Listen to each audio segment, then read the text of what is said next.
में जिला हॉस्पिटल में हो रही अवैध गतिविधियों, नीट परीक्षा पेपर लीक घोटाले और बढ़ती कीमतों सहित विभिन्न मुद्दों पर खिलाफ आवाज उठाई है। गुरुवार को सीपीआईएम धर्मनगर उपमंडल समिति की पहल पर एक विरोध कार्यक्रम आयोजित किया गया। खबरों के अनुसार धर्मनगर जिला अस्पताल में अंधेरी की आड़ में अवैध गतिविधियां चलाई जा रही है। पिछले 2 दिनों से इस मामले पर मिल रही रिपोर्ट के अनुसार सीपीआईएम ने विरोध प्रदर्शन करने के लिए सड़क पर उतरने का अवसर चुना है।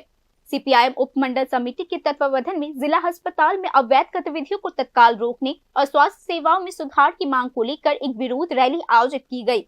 रैली के दौरान जिला अस्पताल द्वारा प्रदान की जाने वाली सेवाओं को बेहतर बनाने की मांग उठाई गई। इसी तरह नीट 2026 पेपर लीक घोटाले में शामिल लोगों के खिलाफ कड़ी सजा, केंद्रीय शिक्षा मंत्री धर्मेंद्र प्रधान के इस्तीफे, भ्रष्टाचार मुक्त शिक्षा प्रणाली की स्थापना और एमजी नरेगा योजना के तहत प्रतिवर्ष 200 दिनों के काम और 600 रुपए की दैनिक मजदूरी के आश्वासन की मांग भी जोरों से उठाई गई। इसके अतिरिक्त पेट्रोल, डीजल, कुकिंग गैस और अन्य जरूरी चीजों की बढ़ती कीमतों पर रोक लगाना भी इस मांग में शामिल था।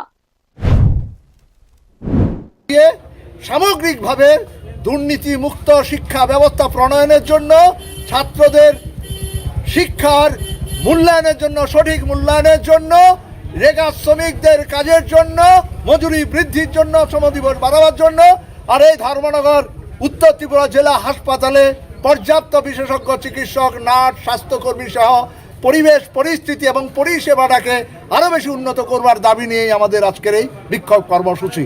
আমরা সকলকে অভিনন্দন জানাই এই কর্মসূচিতে শামিল হওয়ার জন্য। आज के विरोध कार्यक्रम में आम जनता की भी भारी भागीदारी देखने को मिली। Bureau report, news now.